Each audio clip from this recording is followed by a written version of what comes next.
Hello everyone, so in this video I'll spend some time in order to bring some clarification or some explanations regarding the param and criteria.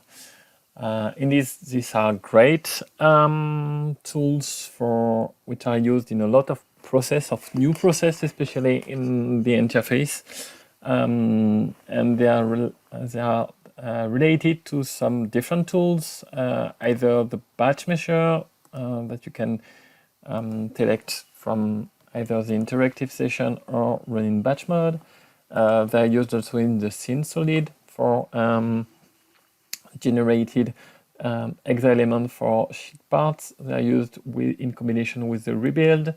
You will find them also if you edit elements, especially if you do some replicates, if you do some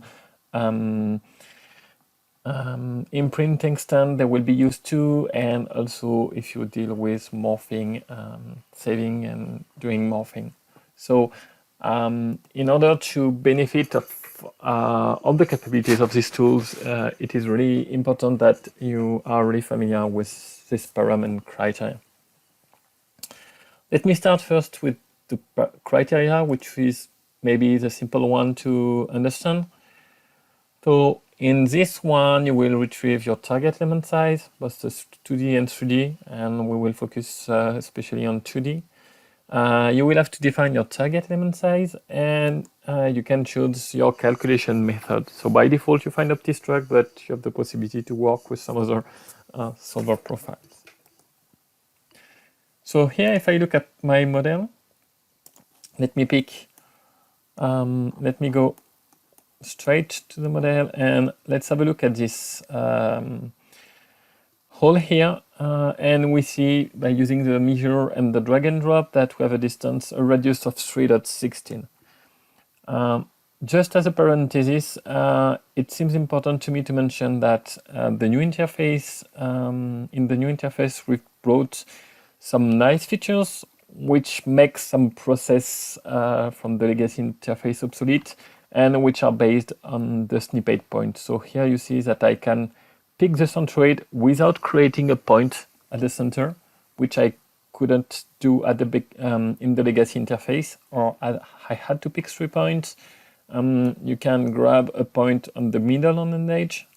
You can, if you cut, you can cut perpendicularly or get the tangency. So, and all the snippet points, you get them from there, and it works on both the geometry and also on the FE entities. So now that we've measured this radius to 3.16, let's go to the criteria file again, and let's say that we will set a target size to 4. From version 22.1, which is the version I use here, we have this option which allows to recalculate the minimum and maximum size automatically, which was not in the previous version. So if I hit 4, you see that my values are automatically changing. If you're with a prior version, as a small tip, you can set the maximum size as twice the target to start with, and the minimum size as half the target to start with. And if you look at all these criteria, when you will create a mesh from the batch measure, from the rebuild, and the other features I mentioned previously, all these criteria will be taken into account when creating the mesh. Hypermesh will manage the mesh taking into account this quality criteria, which means you don't have to, you still have to control after a while, but the number of failed elements will significantly decrease. So here's my criteria editor. I just have to apply and hit OK. Now let me move to the second one, the param file. Let's open it. So in the param file, you see a certain list of entities. The first one here, the first key point is always when you're playing with param and criteria file, make sure that you define the same target element size between both. If you don't define the same target element size, the algorithm, either the batch measure or the thin solid, the rebuild won't work, and currently they are not explicitly mentioned that it is because there is a non-coherence between the param and the criteria. Here again, I will go to the element type quad in order to ask for quad first, and that's all for the basics. And as we have a model here with a lot of holes, what I wanted to do is to show you how to quickly parameterize, use the parameter editor to define the rules again around your circles. So let's go into the holes circle, and you see there are some lines by default. You can basically remove them, and let's say first that everything below 3, as I have a size of 4, I will apply a first treatment. There are 3 treatments available: seed, remove, and washer. Seed keeps the hole, but and just put some elements around it with no structure, so no washer. Washer creates an organized mesh, a ring around the hole, and remove the hole. And then you see you have seed and mark, remove and mark, and washer and mark. Mark brings, in fact, a label and keeps a point, a geometric point at the center. And for instance, if you deal with remove, you will completely skip the location of the hole. So if you want to keep one point at the location of the hole, you need to use the remove and mark. And then I will do another rule for everything between 3 and 50. So let me here input 50. I will ask for 1 washer.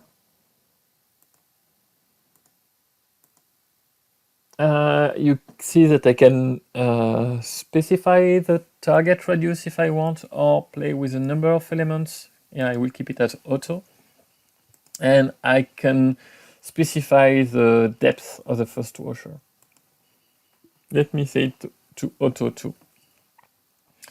As a matter of holes, we recognize the circle, the rectangular square, the slots, the ellipse. And if you look at mixed, you will see that you can define something which contains a rule which could be generic to slot, rectangle, ellipse, and convex and concave arbitrary. Let's stick with circle for the moment. Let me apply. And you see here warnings exist on the fillets tab. Would you like to apply this change? So let's say yes. And let's have a look at fillets. What is the warning? To show the warning, to see the warning, sorry, look at the fields with a yellow corner. And here you have a tip which is enter radius less than twice the element size. So okay, let me pick 2 to start with. Let me apply again. Okay. And now let me start doing, instead of going to general 2D mesh, let me go to batch measure, select my surfaces. You see that my target size is already defined, and I can click on mesh.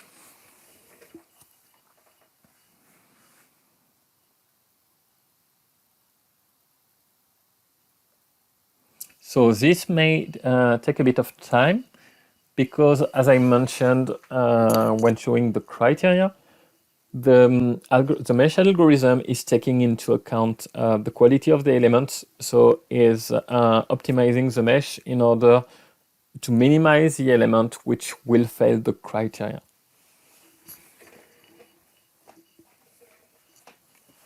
So let's see how it works. It will still require a few seconds before to be achieved, and here the results. So you see that the holes have been removed, but a point has been kept at the location of the hole, and we have washers along the large one and along the small one. You may have noticed that there was one line of construction here which has been removed. So what if I want to keep this line? how to manage it. So let me undo with Ctrl Z. And let's see the two different ways to do it. First way to do it is to go back to param. Let me open it, go to the geometry cleanup section and look at the uncheck this flat feature suppression level, which means all construction lines which are on the face will be kept. The other possibility for keeping lines is to use the preserve edge. So here I don't want all the line always to be kept. I just want this line to be preserved. So I will hit apply. And now if I come back to, so I didn't change the option in the param file. So let me come back to the mesh, batch mesher. Let me run the batch mesher again.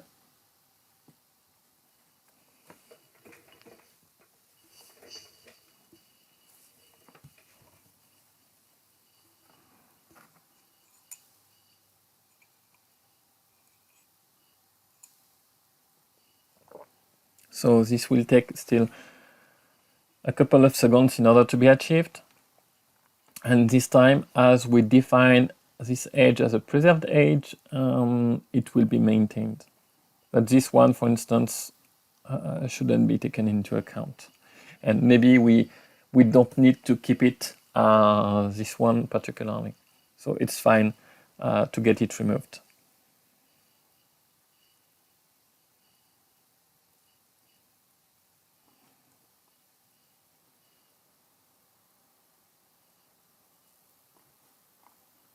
So here the result now, I have my washer, I have kept my line, so I have my mesh. And what I did for the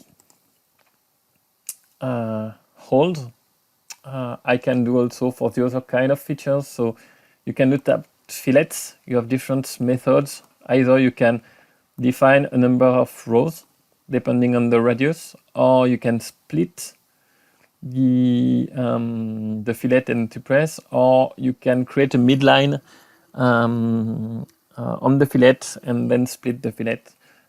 This midline split is generally recommended when dealing with Exa or editing CAD for Exa meshing. This can be a nice tip and tricks. So, and what I recommend you is that you identify some of your recurring parts, the parts you're dealing the most with, and you, as I just did in the demonstration, you go in the parameter editor, you test it, and then if needed, you adjust the values, you repeat again the batch mesh until you are sure of the results you get, and then you can go to the auto quality, for instance, to see the quality of elements. Here you see that all elements fulfill the quality criteria that I defined. So this is fine. And then what I can do now is go to param criteria and say that I will save this criteria. Let's call it, so let me store it somewhere.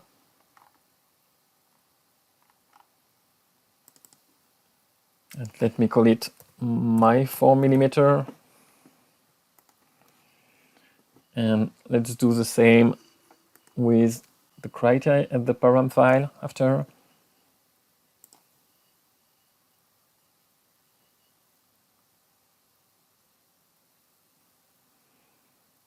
And here I can save it also as my 4mm param.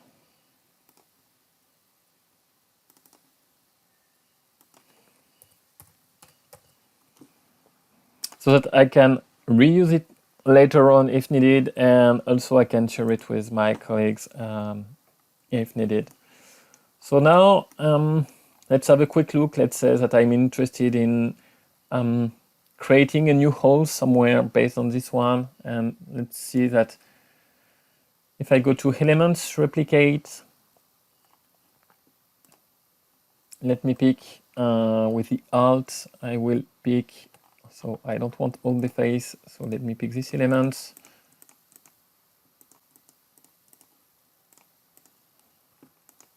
So this is the hole I want to replicate. I will move it to another location. So let me use the square here and let me position somewhere here, and let's click on replicate. So you see that I will change the mesh, but it will try to stitch with the option you define in the param and criteria. And then if you look again at the auto quality, you should have a low number of elements not fulfilling completely the quality. So maybe we can have some smooth here, some move in order to move one element. So let me move this one, maybe in order to have something smoother on some edges. Okay, not perfect. Maybe I just can simply use the smooth on the selection. Smooth. And let me smooth again with this element. Okay, in such a way, I quickly get a model which fulfills my criteria. As a last part of my demonstration, once I have my param and criteria, and it says that I want to replay it on some other parts. It could be the same part for the example, but let's say now that I will pick my elements.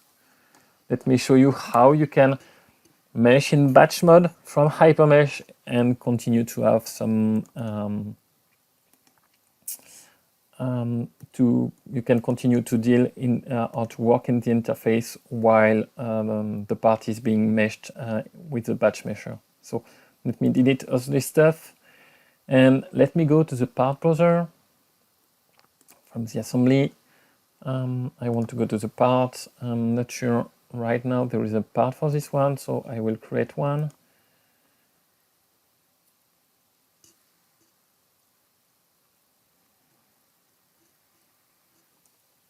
If my hypermesh session is ready to let me in. Okay, so here as a first step, I will create a part. And I will store this middle surface inside the part, and then I can say that I will right click representation. I will save this representation as a CAD, and please note this can be automated if needed. And then okay, so I have a new ID to define. So let me representation update UID, let's say mid surface. So here I have my unique ID, and then I can right click representation, create, and I can have a user representation which I can load. So which I can register first. So representation settings, user representation. Let me add a new representation, which will be my 4mm, and I will pick my param file.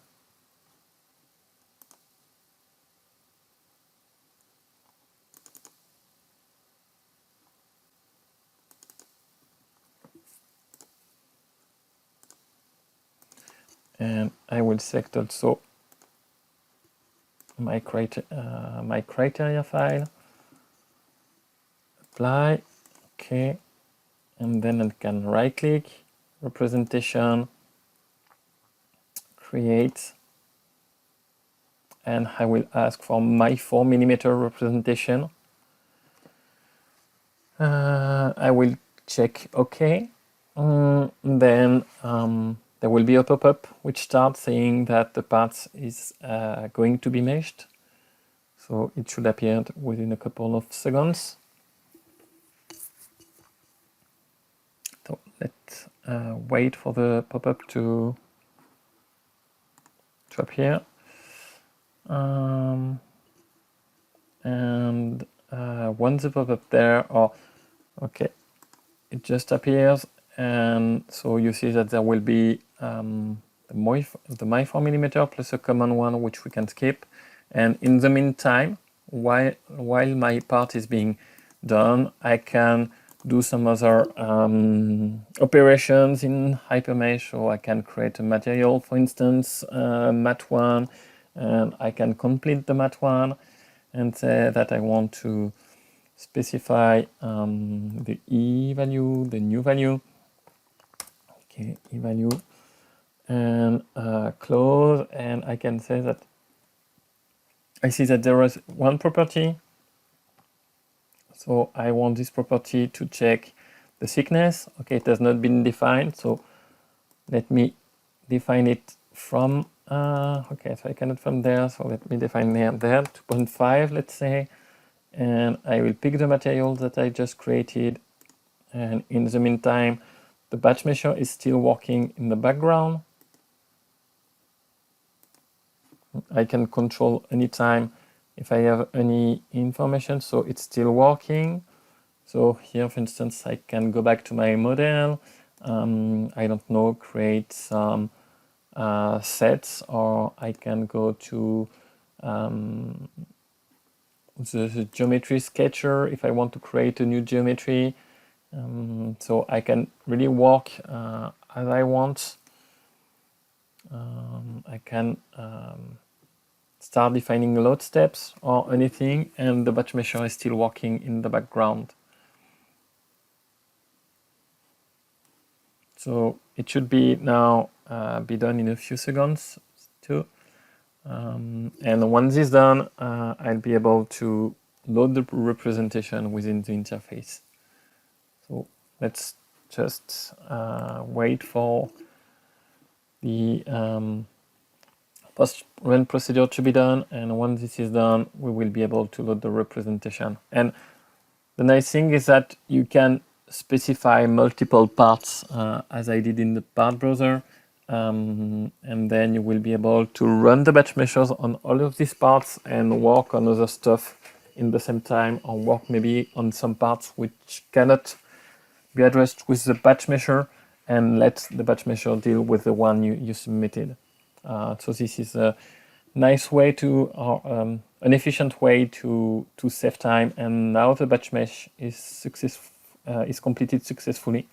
So let me load the parts, and we should get almost the same result that's what we had. So I think I undo and I remove the edge to be present, but yeah, we have the same result that I had running the batch mesher interactively.